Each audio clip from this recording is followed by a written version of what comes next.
युद्ध के 12वें दिन ही किसी को अंदाजा नहीं था कि अमेरिका की ये दुर्गति हो जाएगी। डोनाल्ड ट्रंप ने खुद माना है कि ईरान के पास इतनी मिसाइलें हैं जिसका हमको अंदाजा नहीं था। डोनाल्ड ट्रंप ने यह भी कहा है कि अगर हम ईरान पर हमला नहीं करते तो वो खाड़ी देशों पर कब्जा कर लेता। जी हाँ, ये लड़ाई बिल्कुल तेल के लिए थी और अब इजराइल और अमेरिका को उल्टा पड़ गया है। उल्टा इस तरह से पड़ा है कि अमेरिका को 9 से 10 देशों से भागना पड़ रहा है। सबसे बड़ा हमला बीती रात तो ईरान ने किया है दुबई पर। यह तस्वीरें एयरपोर्ट की है, दुबई एयरपोर्ट की, लाउंज की तस्वीरें हैं, डिपार्चर की। लोग दुबई से भाग जाना चाहते हैं। ईरान ने कल रात मिडिल ईस्ट में अब तक का सबसे बड़ा हमला किया है। हमले के बाद यूएसए पूरी तरह से कांप चुका है। ईरान ने अमेरिका के सबसे बड़े मिलिट्री, ईरान ने इराक में अमेरिका के सबसे बड़े मिलिट्री बेस विक्टोरिया पर ड्रोन से हमला किया। यहाँ पर भारी मात्रा में यूएस के हथियार जखीरा था। इराक को इससे पहले हमले का अंदाजा शायद ही हो गया था। उसमें कुल 72 घंटे के लिए अपना एयर स्पेस बंद कर दिया था।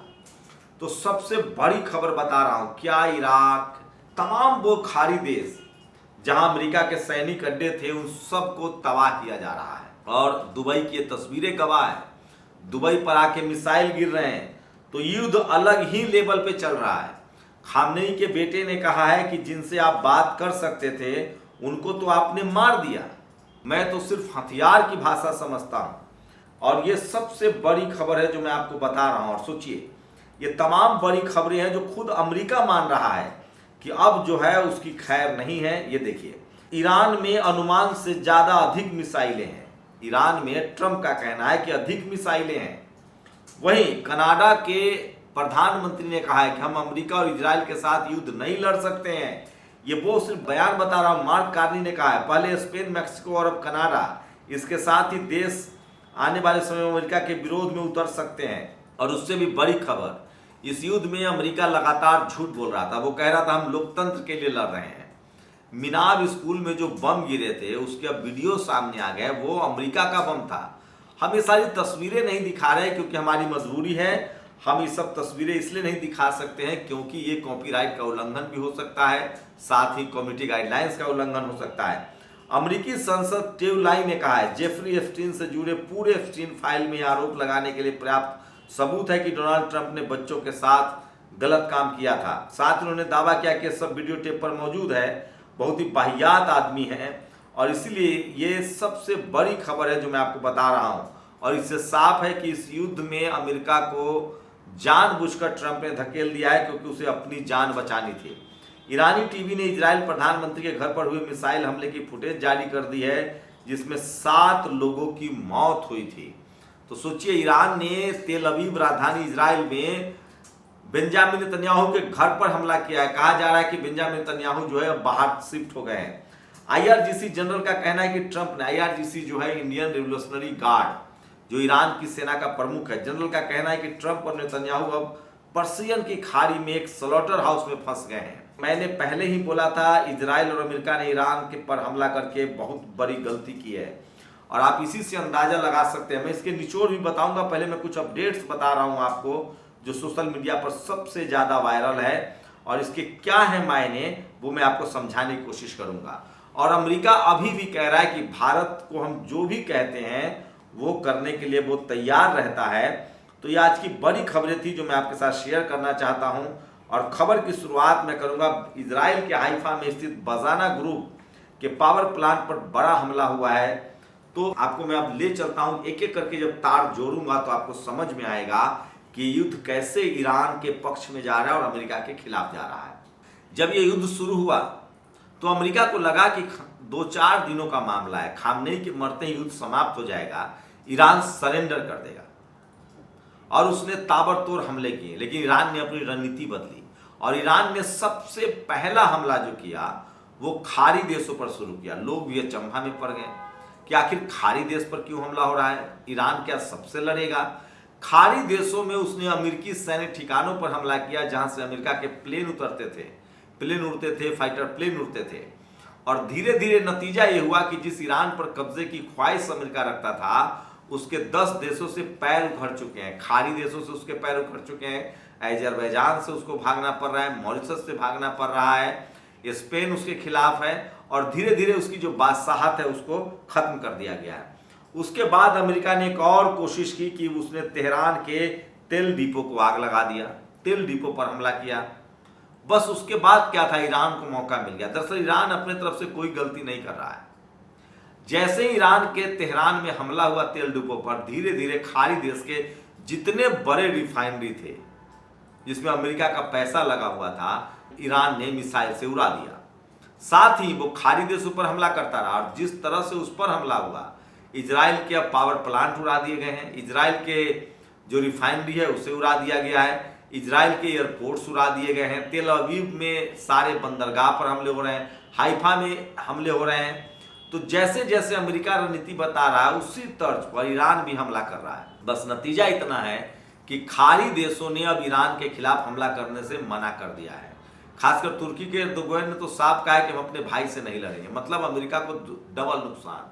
पहले उसकी कोशिश थी कि खाड़ी देश पर तो हमारा कब्जा है ही, हम सीधे सीधे ईरान पर कब्जा कर लेंगे जिसके पास 35% तेल है, लेकिन बाजरा उल्टा पड़ गया है। ईरान पर कब्जे की बात तो दूर, खाड़ी देशों से ही अमेरिका का बोरिया बिस्तर बन गया और अब खाड़ी देश लगभग इस बात को लेकर खुश हैं कि चलिए देर से ही सही उनको न्याय तो मिला। तो युद्ध के 12वें दिन ये सारी मैं आपको अपडेट लेकर आ रहा हूं। मैं इसलिए कह रहा हूं कि जो युद्ध है वो दुनिया भर में कोहराम मचा रहा है। अब बात तेल की, होर्मुज स्ट्रीट को लगातार अमेरिका ने झूठ बोला कि होर्मुज स्ट्रीट को हमने खोल दिया है, हमारा कब्जा हो गया है। सच्चाई यह है कि ईरान के हमने पनडुब्बी मार गिराए हैं, ये सब बातें झूठी साबित हो रही है। होर्मुज स्ट्रीट पर अभी भी ईरान का कब्जा है। ईरान ने कहा कि अभी तक हमने अंडर माइंस नहीं बिछाए हैं। ईरान ने कुछ वीडियो जारी किए हैं जिसमें वो पानी के अंदर माइंस लगा सकता है। 2.5 लाख मिसाइल है ईरान के पास और वो रोज बना सकता है मिसाइल, और साथ में ड्रोन है। ये युद्ध ड्रोन से लड़ा जा रहा है। वहीं ईरान ने अब ऐसे मिसाइल छोड़ने शुरू किए हैं जिसमें कम से कम 1000 टन बारूद होता है और ये इतना भारी होगा, इतना भयानक विस्फोट होगा कि आप कल्पना नहीं कर सकते हैं। तो इस पूरे युद्ध में सबसे ज्यादा घाटा में है तो इजराइल है, क्योंकि वो एक संपन्न देश था, मजबूत देश था, उसके कोई भी वायु रक्षा प्रणाली काम नहीं कर रहा है, चाहे वो थाड हो, चाहे आयरन डोम रडार हो, ये सब नाकाम हो गया है। दूसरी सबसे बड़ी क्षति अमेरिका की हुई है। अमेरिका के जो ईरान पर कब्जे की ख्वाहिश तो ख्वाहिश ही रह गया, 9-10 देशों में जो उसके तेल के भंडार थे, उसके सैनिक थे, वो सबको बोरिया बिस्तर समेट कर जाना पड़ा है। और ये बात अब सच साबित हो गया है कि अब खाड़ी देशों का सुल्तान कोई है तो वो ईरान है और वो अपनी स्थिति मजबूत कर लेगा। दरअसल इस युद्ध में ईरान के पास खोने के लिए कुछ नहीं था, लेकिन अब वो जिस तरह से उसके मिसाइल्स ने काम किया, ईरान ने अभी भी कहा है कि मैंने दूसरे देशों से अभी मदद लेनी शुरू नहीं की है, मैं सिर्फ और सिर्फ अपने दम पर लड़ रहा हूं और मेरे पास 10 साल तक लगातार लड़ने की क्षमता है। और ये बात अब खुद ट्रंप ने माना है। वो कह रहे हैं कि हम हमला नहीं करते तो ईरान के पास आधुनिक हथियार है, वो हम पर हमला कर देता। एक पत्रकार ने पूछा कि मैडम कोई सबूत है कि आप पर ईरान हमला करने वाला था? तो मैडम ने कहा कि ट्रंप को ऐसा महसूस हुआ था। तो सोचिए, एक शख्स ने अपने पाप को छुपाने के लिए, अपने ठगपन को छुपाने के लिए युद्ध में धकेल दिया है। तो इजराइल, ईरान और अमेरिका के बीच युद्ध चल रहा है। इस युद्ध में इजराइल की वो दुर्गति हो रही है जिसकी आप कल्पना नहीं कर सकते हैं। लोग कहते हैं कि आपके कर्म आपका पीछा नहीं छोड़ता है। सोचिए, इजराइल ने अभी कुछ महीने पहले ही फिलिस्तीन को मलबे में तब्दील कर दिया था और अब धीरे धीरे खुद इजराइल जो है वो मलबे में तब्दील हो रहा है और इतना भयानक हमले हो रहे हैं कि आप कल्पना नहीं कर सकते हैं। उसके एयरपोर्ट को उड़ा दिया गया है, बेन गुरियन को, उसके तटीय शहर हाइफा के रिफाइनरी को उड़ा दिया गया है, उसके तेल अवीव में अब पावर प्लांट को उड़ा दिया गया है और कल तक जो इजरायली सड़कों पर नाचते गाते थे वो बंकर में बैठकर मरने के लिए मजबूर है। लेकिन साथ ही दुनिया भर में भी इस युद्ध से तेल और गैस की किल्लत है। अमेरिका के शुरुआती दिनों में अमेरिका ने कहा कि हम वहां लोकतंत्र स्थापित करना चाहते हैं। अब पता चला उसने स्कूल पर बम गिराया। अब पता चल रहा है कि अमेरिका के ही लोग कह रहे हैं कि अच्छा इन्वेस्टमेंट है, 35% तेल और गैस है, उस पर कब्जा हो जाएगा। अब ईरान अपनी संप्रभुता की लड़ाई लड़ रहा। कब्जा तो दूर, अब ईरान ने खाड़ी देशों को आजाद करवा दिया है। फिलिस्तीन की आजादी मुकम्मल हो गई है। तो सोचिए, इस युद्ध में अब अमेरिका के पास कुछ भी नहीं बचा है। अमेरिका अपना बोरिया बिस्तर बांध के तुरंत चाहता है कि वो निकल ले, इसलिए वो लगातार सीज फायर के लिए रूस और चीन पर दबाव बना रहा है कि आप मीडिएट कीजिए। लेकिन खामनेई के बेटे जो अब प्रमुख बने ईरान के, वो कह रहे हैं कि जो बातचीत के पक्षधर थे, जो बातचीत से हल चाहते थे, खामनेई, आपने उनको शहीद कर दिया। मुझे तो बातचीत की भाषा ही नहीं आती है, मैं तो हथियारों की भाषा समझता हूं। और ये इतना खतरनाक बयान है जिसकी आप कल्पना कर सकते हैं। तो ये अमेरिका भी मान रहा है कि किस तरह से उसके पास खतरनाक हथियार है। तो सोचिए, 12 दिनों के युद्ध में ईरान ने साबित कर दिया है कि वो अब खाड़ी देशों का सुल्तान है और विज्ञान के दम पर वो अमेरिका को पीछे धकेल चुका है। इजराइल के पास अब कोई चारा नहीं है। ईरान लगातार अमेरिका युद्ध रोकना चाहता है, लेकिन ईरान कह रहा है कि शुरू आपने किया था, खत्म हम करेंगे। तो युद्ध के 12वें दिन आपको बता रहा हूं कि फिर से इजराइल ने हमला करने की, हिमाकत करने की कोशिश की थी। उसके पूरे बेन गुरियन एयर बंदरगाह को उड़ा दिया गया है। अब खाड़ी देश में कहीं भी अमेरिका के सैनिक नहीं है, न उनका कोई हवाई अड्डा है, न एयरपोर्ट है, सबको खाली करा लिया गया है। उसके बावजूद जहां जहां कुछ दिख रहा है ईरान को, वो खाड़ी देशों पर और हमला कर रहा है। तुर्की ने मना कर दिया है कि हम ईरान पर हमला नहीं करेंगे, कुवैत ने मना कर दिया है, संयुक्त अरब अमीरात ने मना कर दिया है, जॉर्डन ने मना कर दिया है।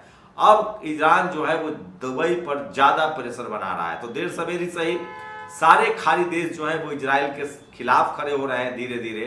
अमेरिका बैकफुट पर है और ट्रंप की कोशिश है कि दुनिया भर में उनसे सवाल पूछे जाएंगे। जैसे जैसे गैस की किल्लत बढ़ रही है, तेल की किल्लत बढ़ रही है, वो युद्ध करने के फिराक में है, लेकिन वो मैसेज देना चाहता है कि वो जीत गया है। सच तो है कि इस युद्ध में इजराइल और अमेरिका ईरान से हार गया है। सोचिएगा जरूर। शुक्रिया। दस्तक की आपसे गुजारिश है कि अगर इसको बचाना चाहते हैं तो नेशनल दस्तक को सब्सक्राइब करने के लिए रेड कलर के सब्सक्राइब बटन को दबाएं, फिर बेल आइकन की घंटी दबाएं। नेशनल दस्तक को बचाने के लिए बहुत जरूरी है कि हर खबर को शेयर करें, लाइक करें, कमेंट जरूर करें।